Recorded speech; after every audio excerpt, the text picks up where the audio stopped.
the woman of the red soil. In the heart of the thick emerald jungle, where the trees grew taller than stories and the wind spoke in riddles, there sat a village called Batuji. It was small, no more than 20 homes with clay walls and thatched roofs, but its spirit ran deeper than the river that cradled it. Batuji lived by the river, and because of it, fish filled their bellies. Water fed their crops. And stories, oh, the stories, kept their hearts warm through stormy nights. At the edge of this village lived a woman called Nandira, known to all as the woman of the red soil, for her hut was built on the blood-colored clay bank near the river bend, where the earth turned deep crimson at dusk. She was a healer, a midwife, and the only woman brave enough to touch both birth and death with her bare hands. People respected her. They brought her yams, goat milk, and palm wine in exchange for medicine and advice. But behind their kind eyes was always a question. A pity. A whisper. She helps deliver every child in Batuji, they would say. Yet she cannot carry one of her own. Nandira smiled through it. Every time she rubbed oil on a pregnant belly or cut the cord of a screaming newborn, she told herself the river spirit had plans for her. Maybe her gift wasn't to be a mother, maybe it was just to help others. But when the doors of her home closed and the fire went low, Nandira wept. She wept like the river after heavy rains, quietly but endlessly. For years, she offered prayers. Every season, she left offerings, gourds of honey, fine fabric, carved beads, on the altar stone by the sacred river cove. But the river spirit, known as unknowingly, gave her nothing. Then one night, when the sky held no moon and the owls refused to hoot, something shifted. The villagers were asleep, and the night was thick with silence. Nandira wrapped herself in a black shawl and crept from her hut, barefoot, guided only by the whispers in her bones. She carried with her three things: a pot of red river soil, a string of bones from her dead grandmother's necklace, and a small knife made from obsidian rock. The items for the forbidden ritual. This was a calling ritual, not the kind taught by elders or sung around fires. No. This was old magic. Lost magic. Dangerous magic. One that promised life, at a price. Down at the river's edge, the water shimmered unnaturally, despite the darkness. Nandira placed the pot of red soil on the ground, pricked her palm with the knife, and let her blood drip into the clay. I call you, unknowingly, she whispered. River mother. Giver of life. Breaker of flesh. Hear me now. The wind picked up. The river hissed. Then silence fell again, so deep it made her ears ring. And from the water rose a figure. She was neither woman nor water, yet both. Her hair flowed like currents. Her skin shimmered like fish scales. Her eyes, oh, her eyes, were endless whirlpools that threatened to pull your soul in and never give it back. You dare call me with blood and secrets, the river spirit spoke, her voice like 1,000 rushing streams. Nandira fell to her knees. I ask for a child. There is a price for such things, and we are warned. Life must be balanced. A child born of the river is not like others. It comes with shadow. With power. With pain. I will take it all, Nandira said, tears running down her face. Even if it kills me. The spirit tilted her head. It might. Then she was gone. The river went still, and the jungle held its breath. The months that followed were strange.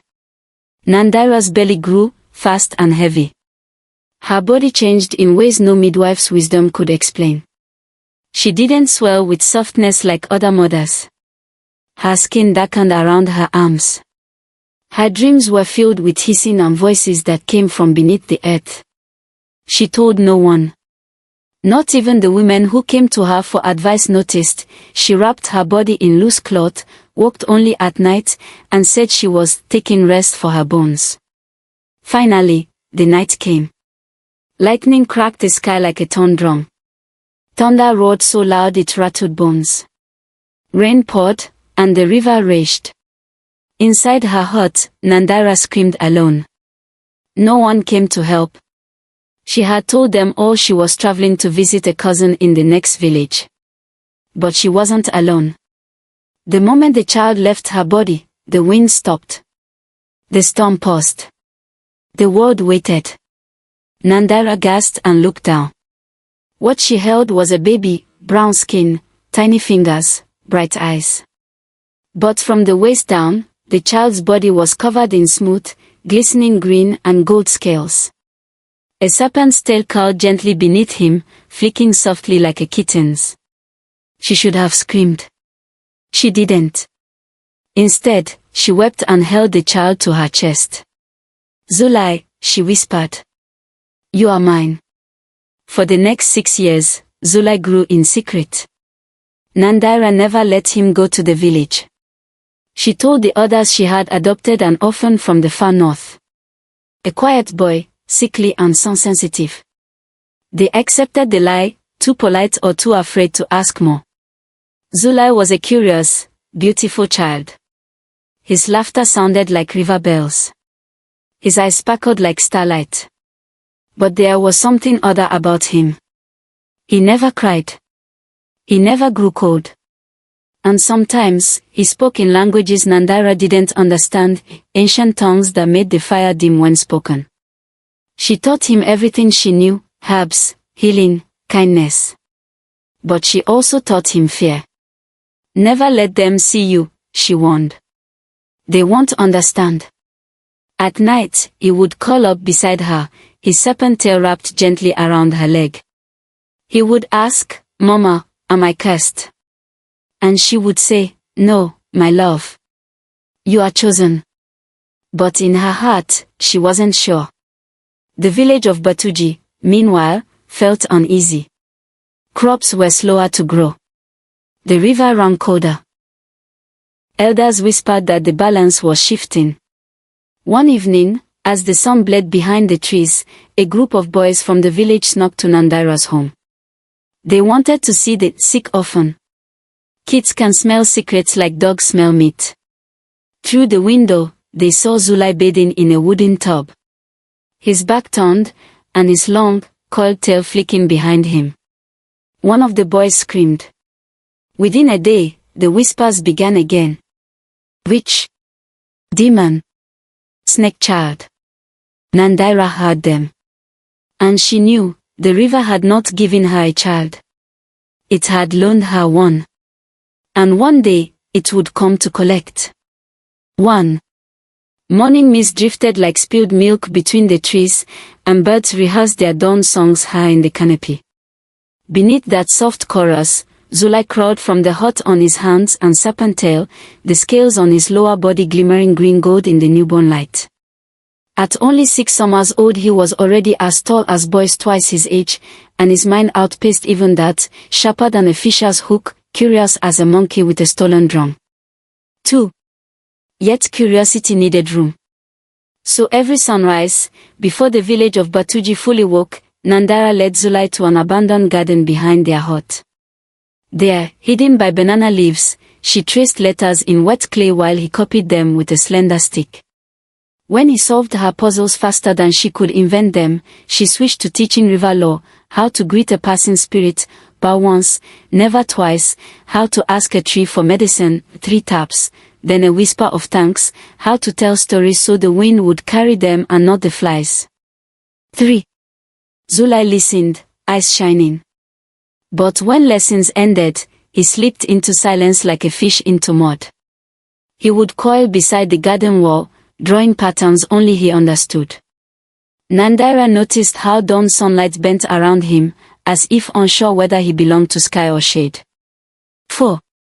Inside the village, of course, his illness remained the favorite gossip spice. Nandira told neighbors he had a rare skin condition that blistered in sunlight, hence the long sleeves, the tight hood, the polite refusals to play with other children. Most adults accepted the tale out of respect for her healing skills. After all, she had delivered nearly every baby in Batuji. But children are not made of patience. They are made of questions sharpened to needles. 5. One such needle was Miko, the potter's youngest daughter, who had the uncanny talent of being everywhere at once. Miko adored mysteries.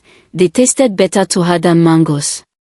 When she heard whispers of the sick boy with the secret, her ears prickled like termite mounds after rain. She decided secrets were meant to be seen. 6. So one afternoon, while Nandira searched the bush for healing bark, Miko followed Zulai's faint singing to the river bend. There she hid behind a fallen log and watched the boy slip from his cloak.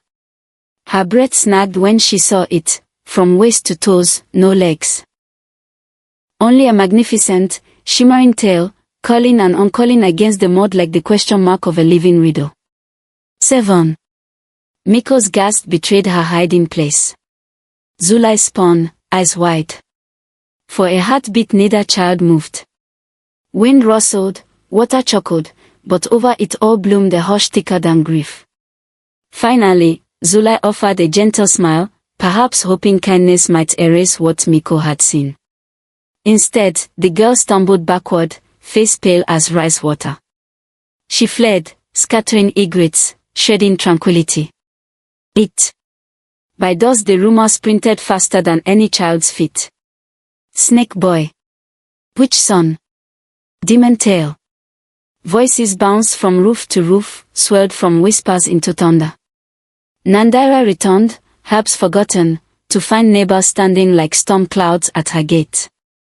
Torches burned bright even though night had barely fallen, proving that fear prefers its own daylight. 9. Old Chief Kamal, beard streaked silver, stepped forward. Sister Nandira, speak the truth. What manner of creature do you keep? Nandira lifted her chin. A sick child under my care, no more. The chief's gaze flicked to her empty hands. You hold no medicine tonight. Yet we heard screams. It was only a bird, she lied, though her voice cracked like dry wood. 10. Behind the crowd, Miko hid behind her father's broad frame. Her eyes brimmed with something she could not name, fear, guilt, or. Nandira saw the girls trembling and knew the wall of secrets had fallen. 11. That night, as crickets began their lonely fiddle, Nandira packed a woven satchel with what medicines she could carry, curry shells ground to powder, dried river mint, a carving knife, and a single woven blanket tough enough for jungle nights. She eased Zulai from sleep. We must go, little star. Why, Mama? He whispered. Because the river is loud, and people do not like noise they cannot understand. 12. They slipped past huts, past the fish racks, past the moon-white stone marking Batuji's boundary. Behind them, dogs barked as if echoing the village's unease. Ahead, forest shadows opened like a swallowing mouth. Nandira hesitated only once, turning to memorize the shape of her old life silhouetted against torchlight, then stepped into the dark, Zulai's small hand warm in hers. 13. Deep inside the forest, where vines hung like sleeping serpents and the earth carried an ancient hush, Nandira found an abandoned hunter's shelter, a frame of crooked branches roofed with dried palm leaves. It would have to suffice. She built a cautious fire, flames no bigger than a candle's courage, and wrapped Zulai in the rough blanket. He was calm, but his tail twitched anxiously, sensing their sudden uprooting. 14. Is it my fault? He asked.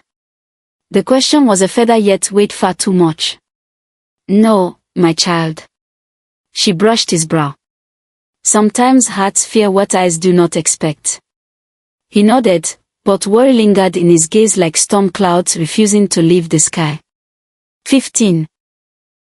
Midnight arrived on a hush so deep even insects muted themselves. As wind pressed through the clearing, the fire flickered low. In that wavering glow, Nandira saw a shape form just beyond the ring of light, mist gathered into bones, bones into limbs, limbs into a tall, slender woman draped in burial white. Eyes hollow, voice as soft as ash, she said, "My daughter, you wander again." 16. Nandira's blood froze. Mother. The ghost stepped nearer, moonlight rippled through her transparent skin. The curse is not on him, but through him. What does that mean? Nandira pleaded. Tell me. But the apparition only raised a warning finger. Behind her, the jungle seemed to bend inward, listening. You asked the river for life. The river gave power. Power flows like water, never still, ever hungry. Guide it, or it will carve its own path. With that, the figure dissolved, scattering like smoke before a strong breath. 17. Silence returned, but it was a different silence, one heavy with prophecy. Nandira trembled, more frightened than she had been since the night of Zulai's birth. She looked at her sleeping son, tail coiled peacefully, chest rising and falling. Was he truly hers, shaped by her bones and blood? Or was he simply wearing her love as a mask, hiding something older, larger, hungrier? 18. She felt a sudden urge to wake him, to demand proof of his innocence with questions he could never answer. Instead, she laid a hand over his small heart and whispered an apology for doubting him. Yet the doubt crouched at the edge of her thoughts, yellow-eyed and patient. 19. When dawn finally tiptoed into the clearing, bringing scattered rays of pale gold, Nandira was already gathering their few possessions. If the villagers followed, forest hiding would not protect them for long. Legend said farther upriver lay ancient caves carved with forbidden runes, places where spirits traded secrets for silence. Perhaps there she could learn what power flowed through her child, and how to shield them both from its current. 20.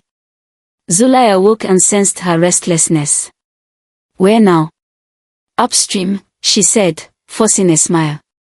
To find a place where water remembers everything, and maybe forgets a little too. He considered this like a puzzle piece that almost fit, then nodded with quiet trust. 21.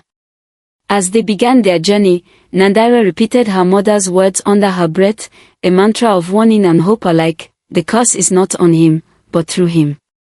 Each repetition felt like pushing a canoe against swift current, difficult, yet necessary to keep from capsizing. 22. Behind them, Batuji's morning drums rolled across the treetops, summoning villagers to meeting. Accusations would rise with the sun, and soon such parties would trail their footprints. But for now the forest held them close, leaves whispering condolences, roots guiding their steps deeper into shadow. 23. Ahead lay unknown dangers. Spirits jealous of flesh, animals that feared neither fire nor fire, and truth sharp enough to bleed the heart. Yet between all this, Nandira clung to one belief: love might still outswim any curse, if only she paddled hard enough. 24. So mother and child pressed on, following the river's hidden veins while cicadas sang of journeys and the jungle wrote new legends in its leafy script. The child of scales and silence slid over mossy ground, Brighttail a streak of living emerald, and the woman of the red soil walked beside him, a pocketful of courage in one hand and a quiver of doubts in the other. 25. Nandira noticed the river mist gathering just behind them, shaping itself into a familiar war-polite figure. And I watched, silent, as her borrowed child moved farther from the village and closer to destiny. The spirit smiled, whether in pride or hunger, even the jungle could not tell. 1. The jungle thinned into rock as mother and son trekked upriver. Trees bowed away, replaced by jagged cliffs freckled with moss. Here the river narrowed, rushing through black stone jaws that gulped its water like a thirsty beast. The air smelled of wet iron, and even birds dared only one syllable before falling silent. 2. Nandira's feet bled, but she pressed on, guided by a memory her ghost mother had slipped into her dreams, followed the river beyond its own beginning. Zulai glided beside her, tail glimmering through ferns, eyes fixed on something distant only he could see. 3. By dusk they reached a crescent waterfall that spilled into a hidden basin. Behind the curtain of water yawned a dark mouth, an ancient cave no map had named. The roar of the fall swallowed every other sound, as though guarding secrets too heavy for ordinary ears. 4. Torchlight in hand, Nandira led them behind the watery veil. The rock corridor breathed cool mist. Carvings covered the walls, children half serpent, half human, etched in spirals of time-worn symbols. Some held staffs of bone, others crowns of river pearls. All bore eyes shaped like whirlpools. 5. Zulai touched one carving, a serpent child lifting the moon, and shivered. I have been here, he whispered, though he never had. His voice echoed twice, the second echo not matching the first. 6. They entered the main chamber, a dome carved by forgotten hands. In its center stood a stone altar ringed by water channels that glowed faintly blue, as if the river itself paused beneath the floor. On the altar lay a fossilized eggshell, split clean in two. 7. Nandira's torch flickered but would not die. The cave seemed to drink its light, not snuff it. Beside the altar, lines of script snaked along the walls. She traced them with wary fingers. The symbols shifted under her touch, rearranging into words her mind could suddenly read. Every 100 seasons of flood and drought. The river mother births a serpent born.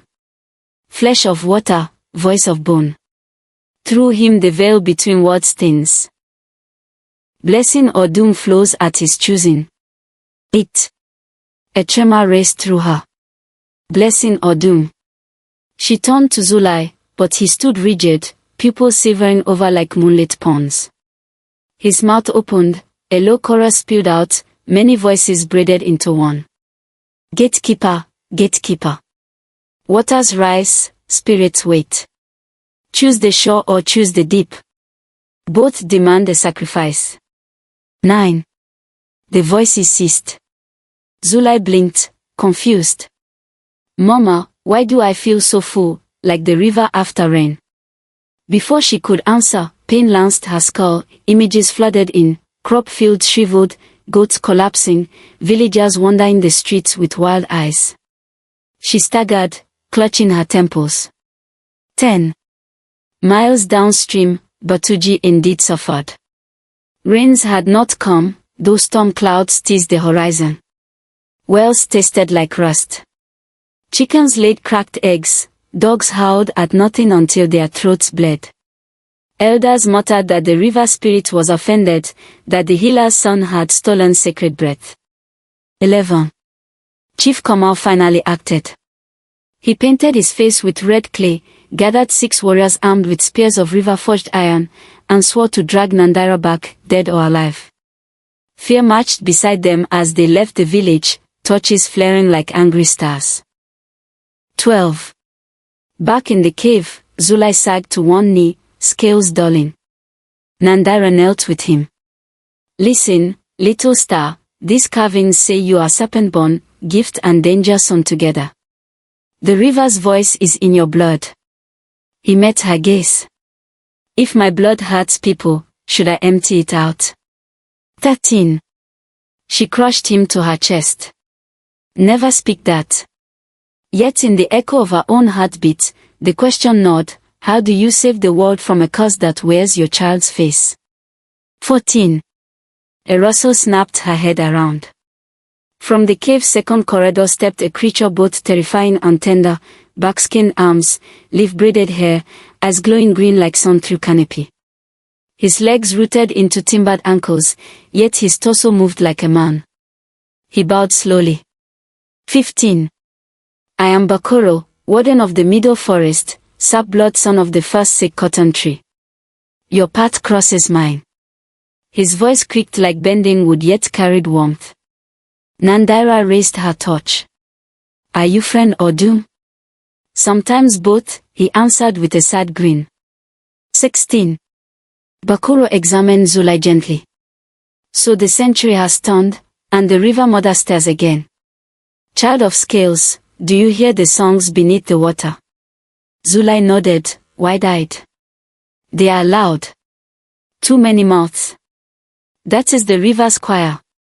It sings life and death together. 17. Nandira pleaded, can we silence the choir? Batuji is dying because of us. Bakoro shook his crown of leaves.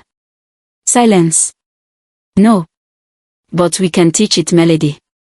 The serpent-born must stand at the gate, decide whether spirits feast on the living or serve them. Zulai whispered, "Gate. Where is it?" Bakoro pointed to the altar. "Here. And here." He tapped Zulai's chest. 18. The guardian's backy hand brushed the wall, triggering a stone door to grind open. Beyond lay a narrow tunnel lit by veins of blue crystal. "I will guide you to the river's second heart," he said. "There, your choice must be made under moon and sun together." 19. Nandira hesitated. "Warriors hunt us. If they find this place."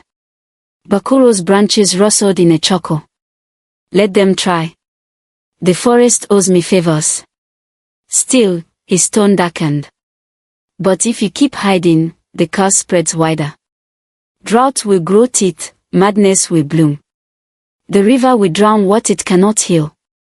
20. Nandira looked at her child. His tail coiled but did not tremble. "I'm not afraid," he said. "I'm ready." That scared her more than fear itself. 21. They followed Bakoro into the glowing veinway. The passage curved downward, dripping with mineral tears.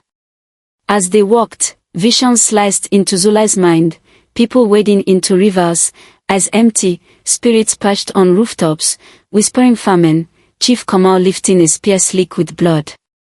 Each vision made him flinch, scales scraping stone. 22. Behind them, footsteps thundered along the jungle floor, Kamal's warriors hacking vines, cursing insects, following broken branches. A battered monkey shrieked overhead, alerting Bakoro. He placed a backy palm on the passage wall, roots burst from the earth behind them, sealing the entrance like a zipper of living wood.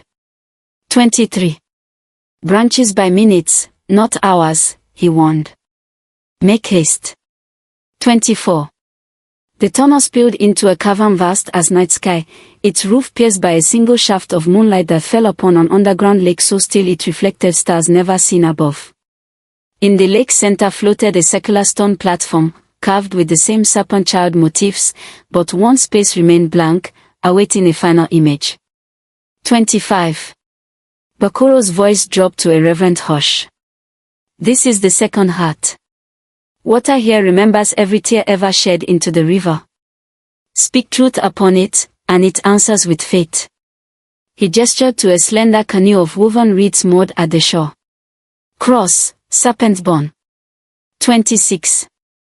Nandira stepped forward, but Bakoro barred her. "Only the child." She heard the warriors battering roots behind them. "He is still small. He is older than all of us," Bakoro said gently. "Let him row." 27. Zulai slid into the canoe. His tail coiled as a makeshift bench, his hands gripped the paddle like he had held it 100 lifetimes. Midway across, the water glowed turquoise under him. He stopped, eyes glassing over. Voices rose from the lake, thousands, sorrowful yet sweet. 28. The cavern grew colder. Frost webbed the canoe's edges. Far above, the moon shaft brightened until it seemed daylight poured from a night wound. On shore, Bakoro planted his wooden staff into the sand, murmuring old root runes to strengthen the barrier of breathing. Nandira clutched her chest, breath thin as paper. 29. Zulai began speaking in layered tongues, river words sluicing over forest syllables, stitched with ghost language. The blank stone panel on the platform lit up, carving itself into an image of Zulai holding both a seedling and a skull. 30. Across the jungle, clouds burst at last, rain hammered parched fields. Goats rose, bleating confusion. But in Batuji, madness peaked, villagers howled, seeing visions of serpents slithering from their eyes. Kamal pressed on, certain only blood could cure this plague. 31. Roots finally cracked under axe and fire, warriors stormed the first chamber. They saw carvings flickering in torchlight, serpent children bowing, and felt their courage waver. Yet anger shoved them forward. 32. Nandira heard their shouts echoing down the tunnel. Bakuro, they are coming. The guardian's arm extended, vines shot across the passage again, but fire singed them. I can hold them until the child chooses. Bark peeled from his shoulder, fragrant sap bleeding like amber tears. 33. On the platform, Zulai trembled. Inside his mind 2 rivers fought, one of warm gold, one of cold black. Gold promised rain, harvest, healing songs. Black promised dominion, endless nights where spirits wore bodies like puppets. Both sang mother, choose me, and he was both mother and child to them. 34. A spear flew from the corridor, grazing Bakuro's strong arm. Kamal emerged, eyes burning. Witch healer, he roared at Nandira. You poison our land. She spread her arms, blocking his path. Strike me if you must, but the child is deciding the harvest of your grandchildren. He hesitated, the fury of a father meeting the terror of the unknown. 35. Behind him, warriors faltered as vines wrapped ankles. Bakuro leaned, creaking, yet held. Hurry, young tide, he whispered across the water. We bend, we break, choose before we shatter. 36. In Zulai's chest, the rivers collided. Gold and black merged into blinding white. He gasped, tail thrashing, the lake rippled outwards, lifting the canoe. White light shot up the moon shaft, piercing the cavern roof, bursting into the night sky like a new star. 37. Every spirit in 100-mile radius felt the flash, some shrieked, some bowed, some simply listened. In Batuji, mad eyes cleared, villagers collapsed, asleep but breathing easy. 38. The stone platform darkened, new carvings cooled into view, Zulai, still holding seedling and skull, but now scales on one side of his tail had turned ivory, the other onyx, light bound to shadow like woven reeds. 39. He paddled back, weak but smiling. I did not choose either river, he told Bakuro and his mother. I chose to bridge them. A river without banks floods, banks without water starve. They must walk together. 40. Bakuro sighed like wine through cedars, relief layering his voice. Then the gate stands balanced, for now. But Kamal, still holding a trembling spear, stared at the boy in awe and fear. What is he? Hope, Nandira said, though doubt still nibbled her heart. 41. Bakuro touched Kamal's shoulder, back merged briefly with flesh, gifting the chief a flicker of Zulai's vision, fields green again, children laughing, but always a thin shadow at the edge, reminding that peace is a door needing constant hinges. Kamal lowered his spear. 42. The guardian turned to Nandira. Your journey shifts, woman of the red soil. The child has opened the spirit gate halfway. To keep it balanced, he must learn both waters and woods. Who will teach him? She asked. We, Bakuro said, gesturing to himself and the river. And you, if your love can bear equal parts light and night. 43. Zulai reached shore, his tail coiled around Nandira's ankle like a gentle promise. She kissed his forehead, tasting salt and starlight. For a heartbeat she felt the pulse of every fish, every root, every unborn story. It was exhilarating and terrifying. 44. Warriors lowered torches. Rain dripped through the new skylight in the cavern, hissing on stone. Chief Kamal knelt, pride broken into acceptance. If the river spirit sent him, Batuji must learn a new dance. 45. Outside, the jungle exhaled. Flowers that hadn't bloomed in decades unfurled as if midnight were springtime. Spirits retreated to deeper shadows, muttering that the game had changed. 46. Bakuro bowed toward the lake. The serpent-born has chosen neither throne nor tomb. He has chosen the bridge. He then faced Zulai. But bridges are tested by every traveler. Storms will come. The river never sleeps. Be ready. 47. Zulai nodded, eyes no longer silver but a soft dawn brown. He seemed smaller now, like a child again, yet something vast lingered behind the smile. Nandira held his hand, half scales, half skin, and whispered, "We walk together." 48. Lightning grumbled in distant clouds, gentle this time. The cavern's crystals dimmed to a calm glow. Footsteps, warrior and guardian, healer and serpent child, echoed back up the tunnel toward whatever waited beyond the forest breadth.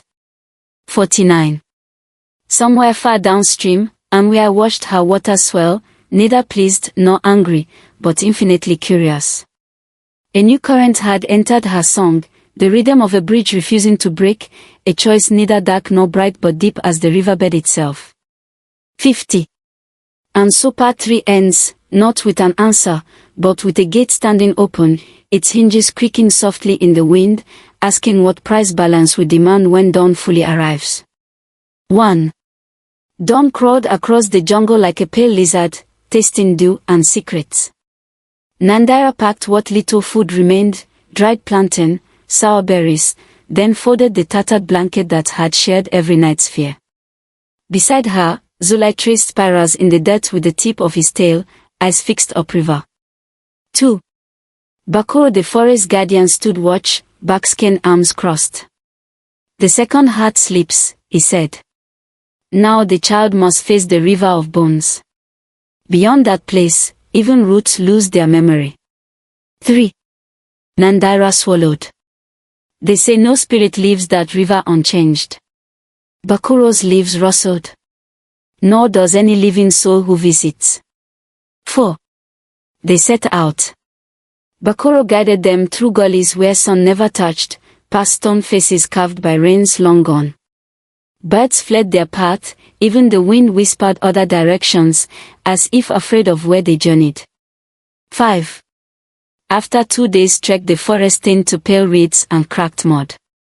The air smelled of salt and old sorrow. A white scar of water cut the land, broad, slow, silent. Bones, bleached as moonlight, jutted from its banks. Some were human, some beast, some shapes unknown to any hunter's tale. 6. This is it, Bakuro murmured. The place where spirits answer for their footprints. He could go no farther, his roots shivered at the sight of soil stripped of life. "I wait here. The living and the dead must walk alone together." 7. Nandira clasped Bakuro's wooden hand, then led Zulai to the shore. The river's skin was clear yet mirrored nothing, sky and traveler both vanished on its surface, as though the water drank images whole. 8. They stepped onto a narrow crossing, an arch of fused ribs from a creature long extinct. In the middle stood a platform of polished dark stone, engraved with spirals like those in the cave. Every footfall throbbed in Nandira's chest, each rib echoing centuries of judgments. 9. As they reached the center, mist rose from the water and shaped itself into figures, dozens, then hundreds, coiling around the platform. All were children, yet as ancient. Their lower bodies ended in tails of scaled light. 10. Zulai's breath caught. "They are, like me." A girl with shells braided into ghostly hair drifted forward. "We are the serpent born of seasons past. We kept a balance, or shattered it." 11. One by one, visions flared behind each spirit. A boy roaring gods' names until lightning burned villages to ash. A girl weeping a river that drowned half her kingdom.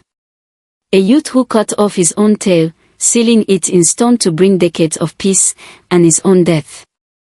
Madness, power, sacrifice. 12. Zulai trembled. "Do I have to choose their endings?" The spirits answered in one rippling voice, "You must choose an ending. The river always collects." 13. Water surged.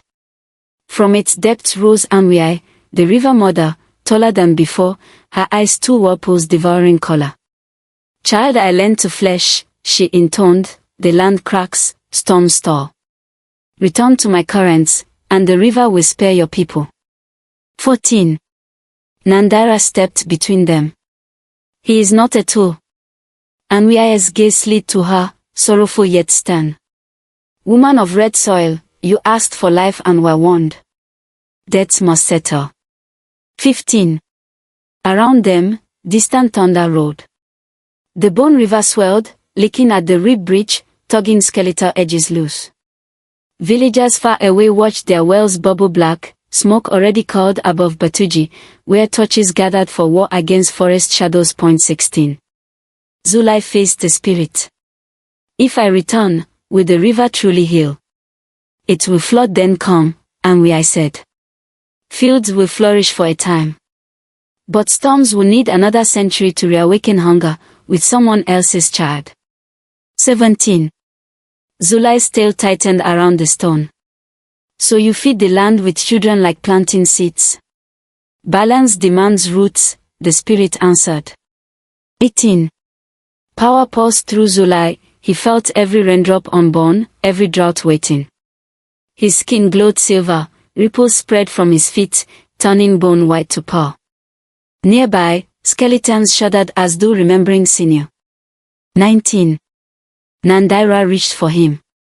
Sparks leapt from his scales, burning her palm. Son, she cried, hold your heart. 20. But visions blinded Zulai, rivers carving valleys, mountains cracking like pot clay, spirits dancing in human bones. He heard villages chant his name, some in prayer, others in curses. Power roared louder, demanding shape. 21. Suddenly the mist thinned. The ghost of Kiara, Nandira's mother, appeared beside Anui, pale but radiant. Where before warning twisted her face, now gentleness bloomed. She placed a translucent hand upon Nandira's shoulder, cooling the burn. 22. My daughter, Kiara whispered, fear guided you too long. Let love guide him now. She turned to Zulai. Grandson, rivers remember, but hearts decide. You are more than current, you are the clay banks, too. 23. Zulai's blazing eyes softened. The spirit of part-serpent bomb parted, revealing a path of light across the water. At its end lay a single stone heart, cracked but beating faintly. 24. Kiara spoke, that heart is choice incarnate. Touch it with what you are, and it becomes what you mean. And I frowned. Old one, you meddle. Kiara's smile held both defiance and surrender. I meddle with love. 25. On the horizon, smoke thickened, Batuji's villagers marching with firebrands, ready to burn forest and monster alike. Their fear stung the air, carried on charred wind. 26. Nandira saw flames in her mind. She saw Zulai bound, chiefs chanting, the forest screaming. Her nails dug into her arms, still, she breathed out and loosened her grip. Some paths only a child can walk, though a mother's heart bleeds upon them. 27. She knelt. Zulai, my son, I cannot choose for you. I may lose you, but I will not cage you. Walk, and know I love you beyond breath. 28. Zulai bent, kissing her scorched palm, skin to scale. You taught me to heal. Now I must heal the river, and myself. 29. He glided onto the light path. Each step sent ripples through water and spirit alike. The part-serpent bomb followed in silent rows, their forms dimming, their eyes hopeful at last. 30. Halfway, the river roared, rising into columns that lashed across the path, trying to sweep him away. Anwia's voice thundered, choose quickly, child. The land cracks. 31. Zulai whispered river words older than bone. The columns froze, turned to clear ice, then shattered into mist. His power steadied, no longer a storm but a deep tide. 32. At the stone heart he paused. Memories flickered, hiding in a hut, laughter under banana leaves, the second heart's white light, Bakoro's gentle wisdom. He pressed both human hand and serpent tail upon the heart. 33. Images burst forth, fields green, spirits guiding harvest, humans honoring water with song, not fear. Yet darkness edged every vision, drought stalking patience, jealous ghost lacking. Zulai saw balance as a tightrope above endless water. 34. He exhaled, letting power flow not through him but out to the riverbed itself, carving new channels, tiny, fragile, but true. Gold and black met in his veins, merged into tranquil emerald. 35. Cracks on the stone had sealed. It paused vibrant green, then melted into glowing water that rushed back into the bone river like medicine pouring into blood. 36. And we aghast, not in anger but surprise. The river around them calmed, bones settling into gentle beds. Cloud banks overhead split, and soft rain began, steady, nourishing, not violent. 37.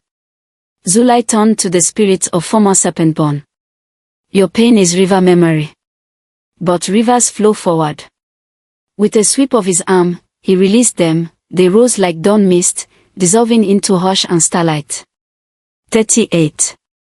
Kiara's ghost reached Nandira, pressing a kiss of cold peace upon her brow. He is bridge and water, bank and sky. Let him be all. She faded like candle smoke. 39. And we bowed her vast head to Zulai. Child, no longer mine alone. You have written a new verse in my eternal song. Her figure thinned to ripples and sank, leaving only gentle eddies. 40. Silence settled, a silence rich, not empty. Nandira crossed the rib bridge, embracing her son. His scales were cool, his skin warm, two truths, one being. 41.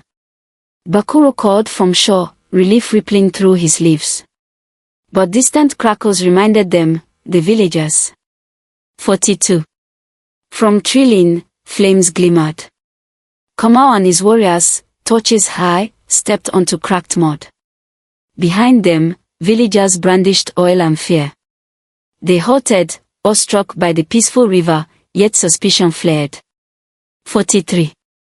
Kamau shouted, we burn the forest to end this demon trickery. Bakuro strode forward, planting his staff. Vines erupted, smothering nearest flames, though not harming men. The serpent child gave rein, he said. Would you still choose fire? 44. Zulai slithered to stand beside the guardian. I will not hide. He raised a hand, rain thickened, dousing touches one by one, turning anger into soggy confusion. 45. Kamau stared at Zulai, child and serpent, come as dawn. Slowly, the chief lowered his spear. If you drown us, do it. But if you mean peace, show us how to live with spirits and not under them. 46. Zulai's voice carried like flute over water. I cannot promise forever calm. Rivers flood, fires burn. But together we can build banks strong yet flexible, songs, rituals, respect. 47. He gestured to skeletons now half buried, flowers already sprouting between them. Even bones can grow gardens if tended. 48. A murmur rose among villagers, fear softening into awe. Some knelt, planting torches into mud like seeds. Rain kissed smoke, turning it to silver threads. 49. Nandira watched, heart full yet fragile. She knew storms would return someday, bridges need repairs. But her son had carved choice into the water's oldest memory. Whatever came next, they would walk it, bank beside river, mother beside child, light threading shadow. 50. Above, clouds parted wider, revealing a single bright star reflected in the calm water below. Two mirrors, one sky, one river, both promising the same silent vow, balance lives, so long as love dares to hold it. 1. Night broke into chaos. Fire licked the treetops as fearless flames spread like venom. The people of Batuji, driven by panic and poison stories, had marched into the jungle with torches and war chants. The forest, already weary, groaned beneath the heat. 2.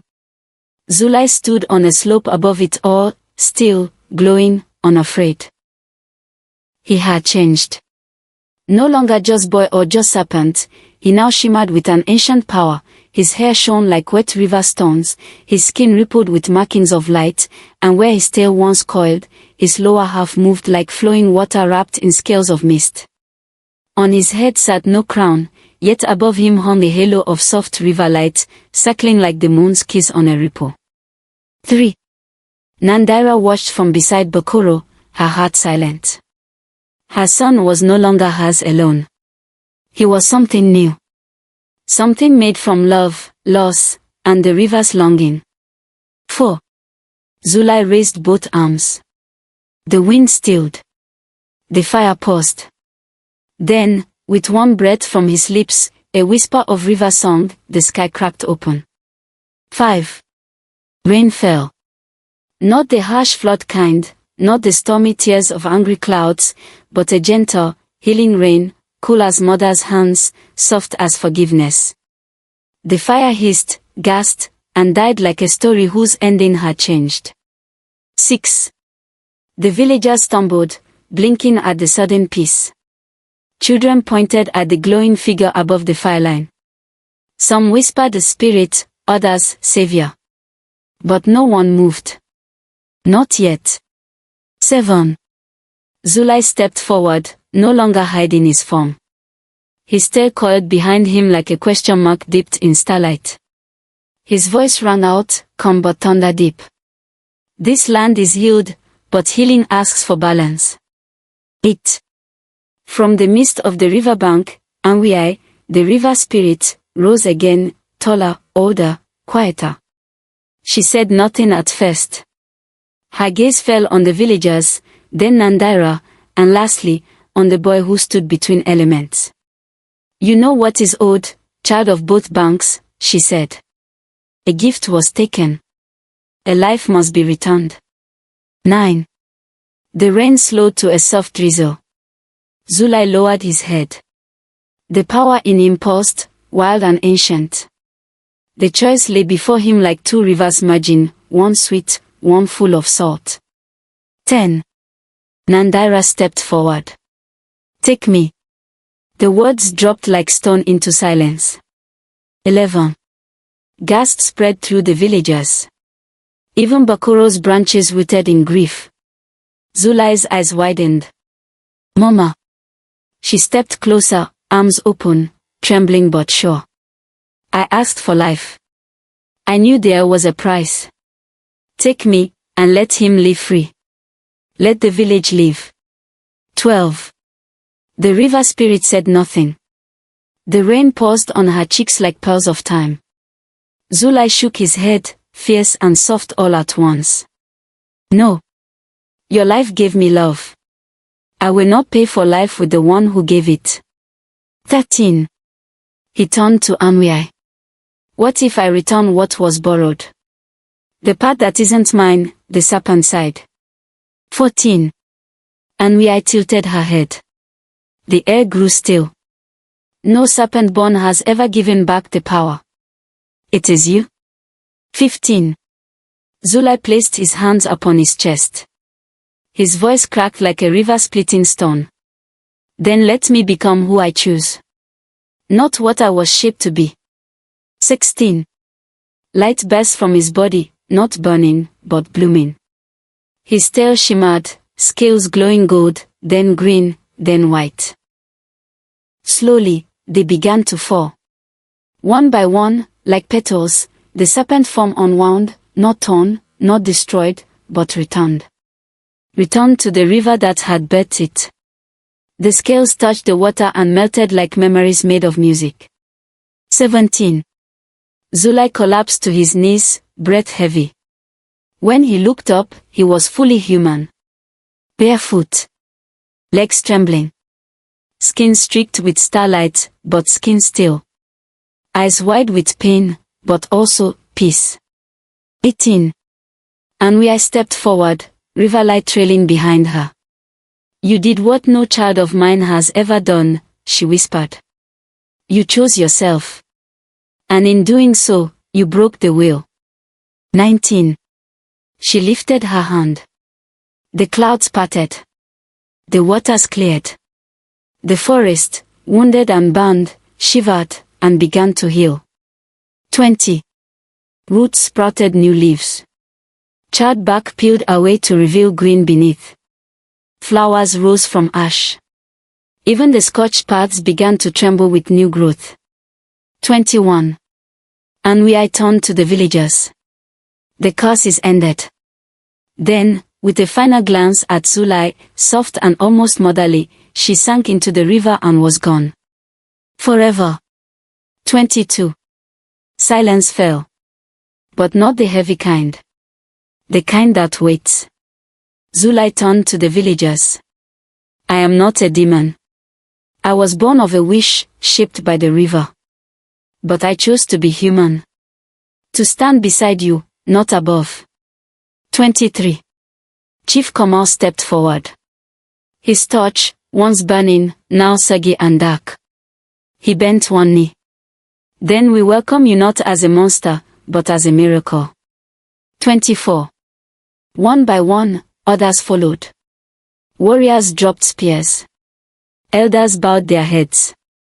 Mythical, the curious girl who had once run from Zulai, stepped up, offered him her only bracelet, woven of goat hair and blue beads.